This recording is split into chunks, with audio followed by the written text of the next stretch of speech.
Bom dia, boa tarde, boa noite a todos. Estamos aqui para mais um vídeo, a parte 2 agora, falando sobre artes, junto com a Paula aqui. Se você não assistiu o vídeo da parte, sempre quis falar isso, olha que legal. Sempre que viu os YouTubers, eu queria falar isso. Se você não viu a parte um, não assista esse vídeo ainda. Volte lá, assiste a parte um para você ficar bem inteirado de quem é a nossa convidada mais que especial, do que a gente está do que a gente está discutindo, o que a gente está refletindo, o que a gente está conversando, para já emendar na parte 2 que a gente vai continuar falando sobre os mesmos assuntos, beleza? Então, ó, assiste o vídeo anterior que agora vamos começar a parte 2. Beleza? Então, agradecer novamente a Paula por estar aqui com a gente, por ter se disposto aí a participar do nosso vídeo, do nosso projeto. Acredito que vai ser uma participação tão enriquecedora para a comunidade escolar, para outros professores da rede, para outros professores de outras escolas, cidades, estados, futuros professores, trazer algumas discussões que podem ser muito importantes, que através dessas discussões que vai surgir novas ideias em outras escolas, que vai surgir a identidade docente de alguém que esteja, né, iniciando a sua carreira no magistério. Então, isso que é importante, né? A gente discutir, mostrar as possibilidades e o professor ir lá pegando, ó, isso aqui é interessante, isso aqui eu concordo, isso aqui eu acho que pode ser bem, bem legal de se trabalhar, e assim vai formando essa educação democrática, né? Então, como a gente estávamos conversando no final do vídeo anterior, estava falando um pouco da arte, né, dos tipos de linguagem da arte, e agora, para já emendar com a próxima pergunta, até uma discussão que a gente estava fazendo antes de começar o vídeo, né, que era uma discussão sobre as crianças na educação infantil deixar suas marcas, né, que a gente estava conversando, deixar suas marcas, a marca das suas mãos e tal, só que algumas partes pegaram muito para a parte literal e fazia com que, por exemplo, as crianças, você fazia as coisas pela criança. Então, se você fosse pintar alguma coisa, você pegava a mão das crianças, molhava ali na tinta, e você mesmo fazia o formato da mão com a criança, tentando formar o desenho que o professor estava imaginando, e não deixava a criança explorar dessa forma, até que aí surgiu a pergunta, né? A gente sabe que as crianças são muito empíricas, as crianças aprendem através dos sentidos, através das vivências, do toque, dos sentidos. E aí a gente sempre tem que prezar por esse desenvolvimento integral das crianças. Só que dentre todas as possibilidades, dentro das linguagens de artes, dentre todas as possibilidades, parece que ainda prevalece a expressão plástica, né? Então, queria saber um pouco sobre o que a Paula pensa sobre isso, se tem outras possibilidades, se é só essas marquinhas das mãos das crianças, o que você pensa sobre isso? Eu acho, eu vou falar antes uma coisa, né? Você falou assim, você falou uma coisa muito importante, né? Você falou assim, é importante essa discussão, porque quem concordar, isso é muito importante, né? Porque o conhecimento não é uma coisa fechada. Então, eu achei legal você ter falado isso, porque não é porque vem uma pessoa aqui falar que tudo isso que eu estou falando é pura verdade, imutável, né? Não, são os conhecimentos que eu construí ao longo da minha vida, da minha experiência e daquilo tudo que eu estudei. Mas isso não significa que é o único jeito de se pensar nesses aspectos, né? E que é uma verdade absoluta. Então, eu acho que isso é importante assim, a gente sempre falar, e nem sempre é dito, né? Mas eu achei legal você ter falado nesse sentido, É das que pessoas poderem questionar, discordar e darem a sua opinião também, portanto, que seja uma opinião respeitosa e que esteja acrescentando, né? Eu achei muito legal. Só para Pode acrescentar, Paulo, falar. é que como nós estamos criando alguns vídeos e tal, a gente tem sempre essa preocupação assim que a gente tenta mostrar um pouco da nossa prática dentro da unidade escolar e algumas possibilidades que teriam, só que a gente tenta sempre deixar claro, ó, você tem que se enquadrar de acordo com o que você pensa na sua unidade escolar, de acordo com o seu contexto, né? Se você está em outra unidade escolar, e eu acho que isso que é importante, né? Essas troca de experiências, troca de vivências e essa construção da educação, né? Porque também, né, a gente não sabe a realidade de cada professor, né? Às vezes, quantas vezes eu já trabalhei de uma forma que eu não concordava tanto por estar num lugar que eu não poderia ser tão revolucionária, né? Então, a gente também tem que se adaptar às condições de cada lugar e fazer o melhor que a gente pode dentro das diferentes realidades, né? Senão também fica algo muito autoritário, tem que ser assim, não tem que ser da melhor forma que você puder fazer e da que você acredita também, né? Porque senão, se a gente faz uma coisa porque tem alguém falando e a gente não acredita naquilo, também não vai dar certo. Então, eu acredito que a gente tenha que fazer a coisa da forma como a gente tem condições de fazer e da forma como a gente acredita, que é a melhor forma para a criança aprender e a forma que eu me sinto melhor para ensinar também. Bom, sobre a pergunta das mãozinhas, eu acho um horror quando o professor fica pondo a mãozinha da criança, né? E eu acho mais triste ainda que às vezes a criança adora mesmo assim. Às vezes a criança está tão limitada de vivências interessantes dentro da escola que até essa do professor pegar, passar a tinta na mãozinha da criança e carimbar aquela mãozinha, ela gosta, porque é a coisa mais revolucionária que foi feita até então. Então, eu acho que a criança podia explorar. A Lu já fez essa experiência comigo, né? Eu aprendi com a Lu de pôr bacias e da criança poder pôr a mão na bacia que ela quiser, deixar o registro que ela quiser. E se não quiser pôr a mão, põe o pé. E se não quiser pôr o pé, põe o bumbum. E se não quiser pôr o bumbum, põe a barriga.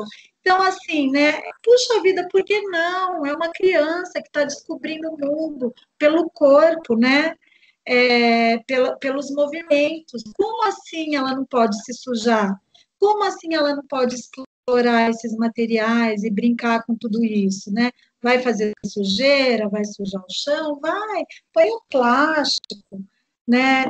Faz num lugar que pode sujar, pede para a mãe, para a criança vir com uma roupa que pode sujar, ou pede autorização para a criança ficar de fraldinha, né? Não sei, mas eu acho que nessa idade não é a idade de segurar a mãozinha da criança e carimbar no papel.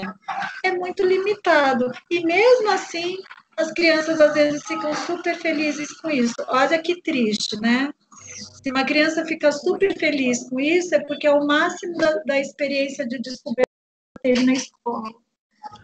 Nossa, e com essa fala me veio muito um texto que eu vi na faculdade, que era sobre do Rubem Alves, que falava a escola, acho que alguns aqui conhecem, há escolas que são gaiolas e há escolas que são, né, que incentivam voar as crianças. Então, deixa as crianças voarem, né? Deixa ela explorar, deixa com todas, como a gente falou sobre tudo, com todas as partes do corpo. Não precisa apenas pintar com a mão, mas e você ainda pegar a mão dela para você pintar. Tem tantas outras possibilidades. Eu acho que é só uma questão de conversas e possibilidades mesmo, né? A próxima pergunta é a professora Cíntia, certo? Pode ficar à vontade, Pro. Isso, Eric. Boa tarde, Paula. É muito bom estar aqui com você, foi um prazer te conhecer. E a pergunta que eu trouxe vem até de encontro com essa última, né? Que a gente, ainda hoje em dia, a gente depara com profissionais que valorizam o produto final, né? E não dão tanto valor a todo aquele processo de criação da criança e tal. E aí os professores eles querem tentar ajudar, né, as crianças no meio da produção artística delas.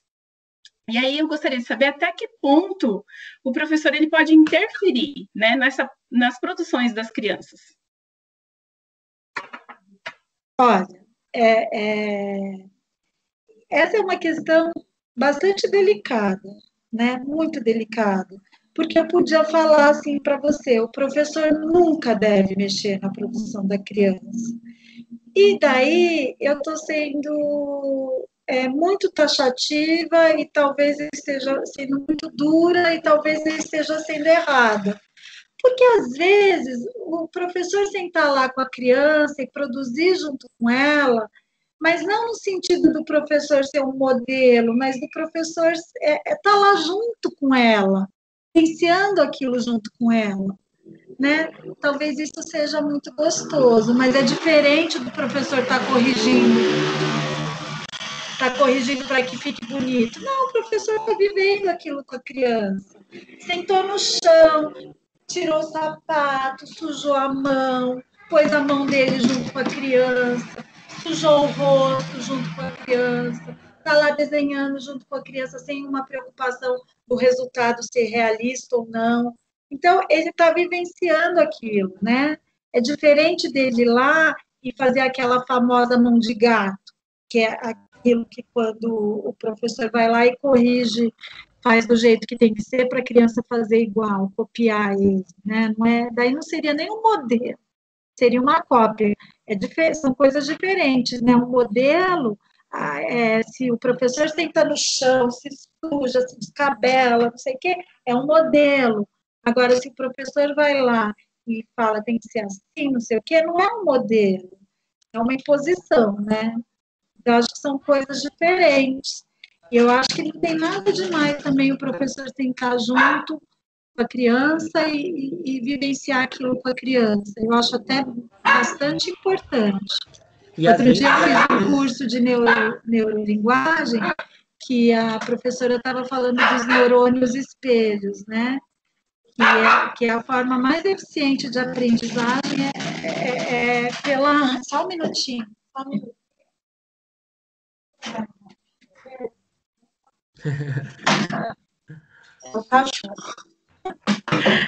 A forma mais importante de aprendizagem é por meio da repetição, né? Mas não da repetição mecânica, é da repetição de vivência, de observar aquilo, de admirar aquilo, de se identificar com aquilo e querer fazer igual. Então, eu acho isso importante, que a professora tem essa coisa lúdica, né, de sentar no chão, de brincar, de fazer essas coisas todas, e não deixa de ser uma interferência na produção da criança. E às vezes, me veio até pensando nisso aqui, às vezes é até isso que a criança precise. A criança às vezes não precisa dali naquele momento do professor falando o que ela tem que fazer, ela só precisa estar com a criança mesmo ali de corpo e alma, né? Porque às vezes ela nem tem isso em casa, né? Com a correria do dia a dia, os pais não têm esse tempo de sentar do lado da criança, então a visão que ela vai ter é do professor. E imagina esse carinho que vai ter, essa afetividade que vai ser construída, essa confiança que vai ser construída, se o professor tiver essa paciência de sentar do lado da criança, saber o que está acontecendo ali, seria muito importante. Pode falar, Lu. Uma coisa que eu acho que é super importante falar, e eu concordo com a Paula que é um assunto muito delicado, quando diz respeito, quando fala sobre a interferência do professor, a minha grande preocupação é quando essa interferência acaba descaracterizando completamente a produção da criança. Porque, por exemplo, a gente também encontra alguns profissionais que olham para, não só profissionais, né, mas algumas pessoas que olham para uma produção da criança e, não, além de não valorizar, não acha aquilo bonito, né? Então, ele acha que com a interferência dele, ele vai melhorar aquela produção. Então, ele vai retocar, ele vai fazer um contorno, ele vai pintar mais forte, ele vai fazer um detalhezinho para aquilo parecer mais bonito. E descaracteriza a tal ponto que, às vezes, nem a criança reconhece mais a sua produção. Então, eu acho que eu tenho essa preocupação também, sabe? Que é a famosa mão de gato. É a famosa mão de gato, né?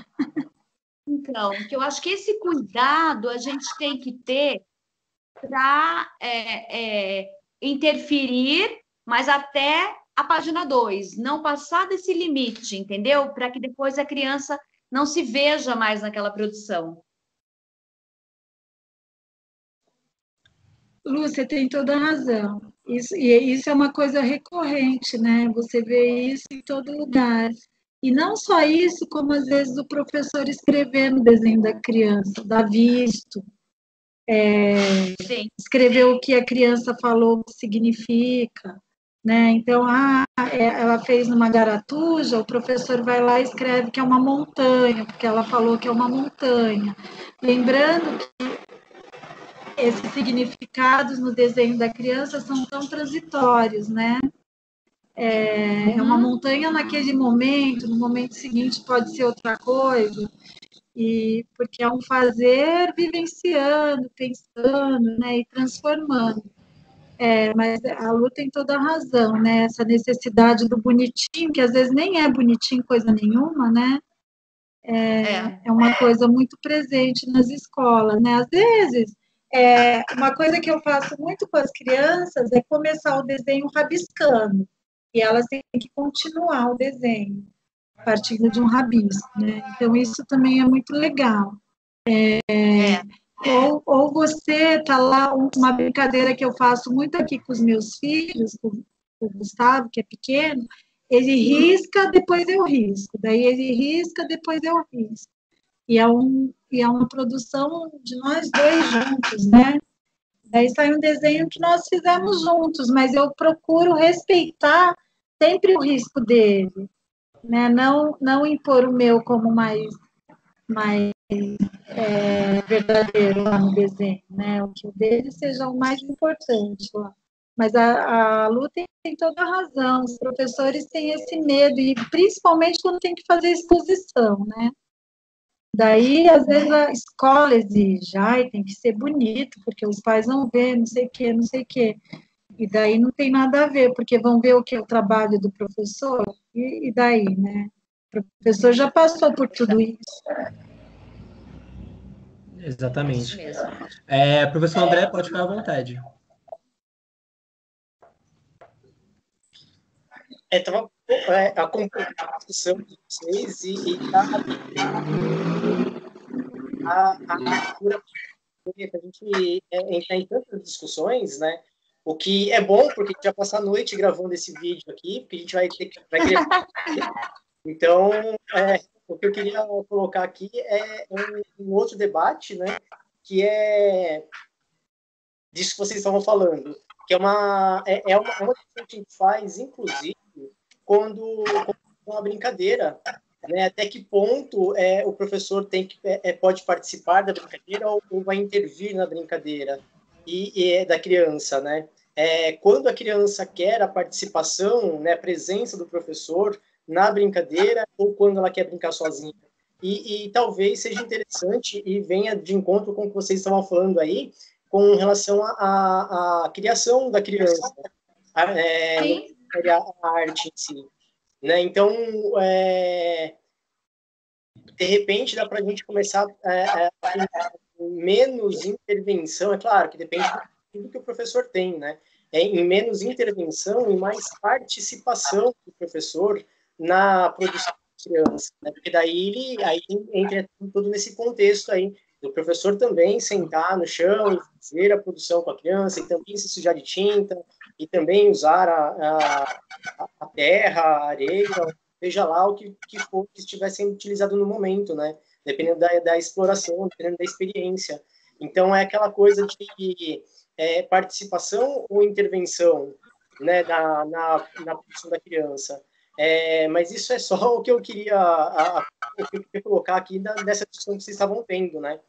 E aí a pergunta que tem para fazer está relacionado à exploração também. Porque, graças a Deus, a educação infantil ela possibilita essa liberdade maior para o professor, né? Esse trabalho com as linguagens e experiências diferenciadas com as crianças. Então, a gente já tem como princípio aí, né, esse trabalho com exploração. Vamos explorar bastante as materialidades, os espaços, as superfícies, e a criança vai participando de todo esse contexto. E aí o que eu queria perguntar para a Paula quando acaba essa exploração da criança e começa a expressão, a arte em si? Entende o que eu quis dizer? Ela vai explorando, explorando, explorando. Quando acaba a exploração e começa a produção artística de fato? Olha, André, na verdade, a produção artística não começa na escola. Na escola, assim como a ciência não começa na escola. Na escola a gente não tem cientistas. A gente tem crianças experimentando a ciência. A mesma coisa eu posso falar da arte. Pode ter um ou outro que se destaque e tenha aquela intencionalidade de fazer arte. Talvez no ensino médio, a partir do 9º ano, talvez, eles já estejam com mais intenções, né? A arte, ela requer intenção. Eu tenho que ter intenção de fazer arte. Na escola, as crianças estão fazendo experiências artísticas, né? Elas não são artistas. Assim como quando uma criança faz uma experiência científica, ela não é um cientista, ela está participando de experiências científicas, né? Agora, a criança, ela vai aos poucos adquirindo a consciência daquilo que ela está fazendo, né? Que é o que a gente chama de metacognição. Cada vez mais ela sabe o que ela está fazendo, por que ela está fazendo aquilo, como que ela está fazendo. Então, quanto mais isso for conversado com a criança, né? Por isso que as aulas de artes, elas precisam ser também reflexivas, né? Por que eu fiz assim, não fiz assado? Que os trabalhos sejam mostrados, apreciados. Olha, o fulano fez assim, o cicrano fez de outro jeito. Por que fez assim? Por que fez acolá? Então, tudo isso vai fazendo com que a criança pense sobre a própria produção e o que ela está fazendo. Quanto mais consciência ela tiver disso, ela pode começar a ser uma produtora de artes antes do que normalmente seria, né? Então, isso tem a ver com a intenção de fazer a arte.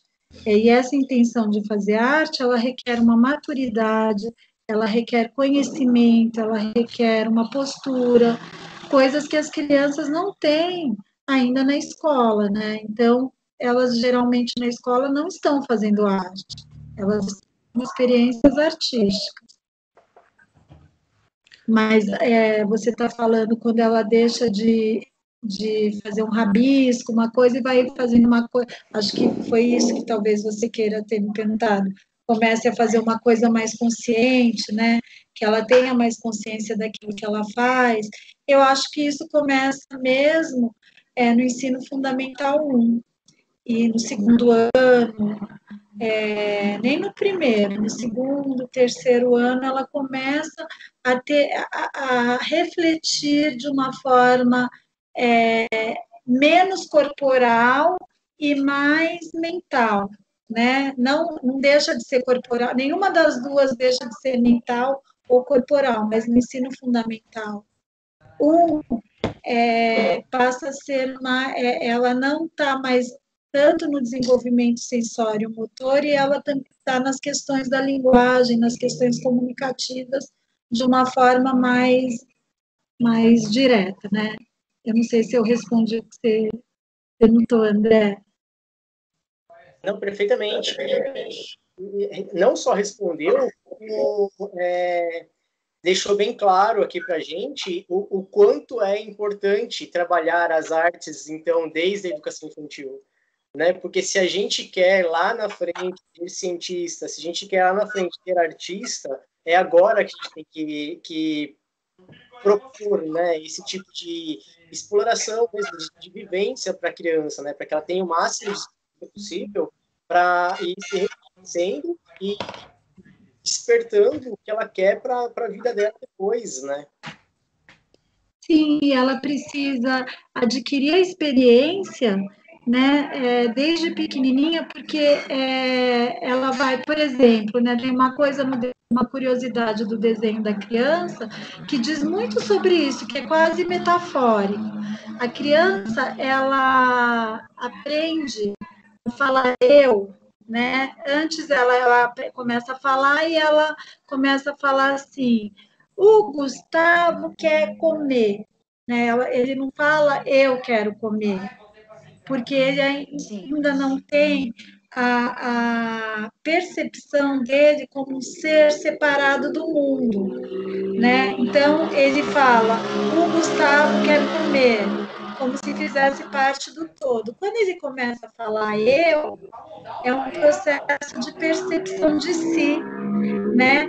Essa fala do eu, da criança, coincide com o fechamento do círculo, né? Eu não estou falando que é uma condição da criança, eu estou falando que isso foi um estudo de um teórico que chama Philip Drake, que ele descobriu que, estudando várias crianças, ele percebeu que a palavra eu, ela vem junto com o fechamento do círculo, quando a criança, que é uma das etapas da produção gráfica da criança, né? Por quê? Porque é quando ela consegue diferenciar o que está dentro dela e o que está fora. E daí ela começa a fazer o círculo, começa a fazer os elementos dentro do círculo, ele chama aquilo de figura continente, e os elementos fora do círculo, que a gente chama de figura girino, e ele chama de figura irradiante, né, que irradia. Então, ele diz que é quando a gente começa, que quando a criança consegue fechar esse círculo, é a percepção da identidade dele. Bem interessante, né? Nossa, quanta coisa que a gente vai aprendendo aqui, né? Bom, então, novamente, alguém quer fazer alguma consideração? Só um minutinho, Eric. Isso só para a gente não entrar num outro universo de discussão também, e que é muito próprio da arte e da produção de desenhos, né? Que é o que vai conduzir, na verdade, para a escrita lá na frente depois, né? Então, Sim. tem questão de desenvolvimento da subjetividade e que vai desembocar também na prática de escrita em si, que é o que todo mundo quer e que é a grande pressão que a educação infantil recebe. Então, não tem como fugir das artes. Sim, e essa figura continente que eu contei para vocês, ela vira casa, geralmente. Ela se transforma na casa. E daí o Philip Drake completa que quando a criança faz a figura continente, está muito ligada à segurança dela, aos aspectos socioemocionais, né? As relações interiores dela. As relações com a família, tudo isso. E quando a criança faz a figura irradiante, está muito ligada às relações externas dela, ao movimento, né, ao correr. Geralmente viram os bichos, as figuras irradiantes. E daí, isso é muito legal, porque quando a criança começa a escrever, né, André, que ela faz as garatujas, ela começa a fazer... as garatujas com desenhos, com esses desenhos, né, com essas figuras. E depois isso também conta um pouquinho como é a história da escrita da humanidade, né? O ser humano começou desenhando e depois transformou isso em escrita, né? E que se associa intimamente com a comunicação, da comunicação com as linguagens. É curioso como, antropológico isso, né? É curioso como o percurso que a gente veio desenvolvendo, né? A gente como seres humanos e tal, veio desenvolvendo para privilegiar a linguagem verbal e o tanto e o quanto ficou dominante essa linguagem sobre as outras, né? Sendo que é uma linguagem que começou com outra forma, que não a verbal, né? Acho que dá para a gente tentar fazer uma tentativa aí, pelo menos, de puxar as outras novamente também, para tentar dar colocar num pé de igualdade, né, com a linguagem verbal também. A gente não... que é uma briga que a gente tem na educação infantil, né? Que a gente não está dizendo que a educação verbal não seja importante. A gente quer mostrar que as outras são tão importantes quanto a linguagem verbal, né? Principalmente nessa fase, né, André? Principalmente nessa fase. Que a criança se comunica por todos os meios, né? E ela não sabe falar, às vezes, né? Às vezes não é a linguagem verbal não é a linguagem que ela domina, né? Ela precisa das outras linguagens para poder se comunicar. aí, às vezes, ficam exigindo tanto dela essa linguagem verbal que ela é tomada como uma criança diferente, a criança que tem problemas. E às vezes não é, às vezes é só uma criança que se comunica por outras linguagens, né? E que vai chegar um momento dela se comunicar pelas linguagens verbais. Eu lembro que o Jô Soares contou que ele começou a falar aos 4 anos. Depois não parou mais, né? E só para puxar um pouco de sardinha aqui pro meu lado, depois, antes da forma escrita e da forma de desenhos, veio o movimento, viu? Então não vamos esquecer do movimento, da linguagem corporal. Com certeza. Mas brincadeiras à parte, eu quero novamente, então, aqui, para encerrar o vídeo, agradecer a Paula pela participação de novo. Se vocês quiserem uma parte 3 desse vídeo, então comenta aqui embaixo que vocês querem a parte 3. Eu também achei que não ia falar isso, mas vou falar também. Comentem aí se vocês quiserem uma parte 3, que nós estamos pensando em fazer mais um vídeo, porque o assunto foi tão legal, foi tão amplo e foi tão rico que às vezes nem dá para a gente abordar tudo ao mesmo tempo, né? Em um vídeo de 30, 40 minutos. Então, eu espero mesmo que vocês tenham gostado de assistir até aqui. E, de novo, obrigado, Paula, pela participação. Imagina, foi um prazer. Foi muito gostoso, muito bate-papo gostoso demais. Realmente. Muito obrigado a todos, obrigado a todos. Obrigada a vocês. Até a próxima, então. Até a próxima semana com o próximo vídeo. Um beijo e fiquem bem. Beijo. Obrigada, Paulinha. Obrigada a vocês, gente. Foi muito gostoso. Vocês são demais também, viu? Parabéns por tudo que vocês fazem aí.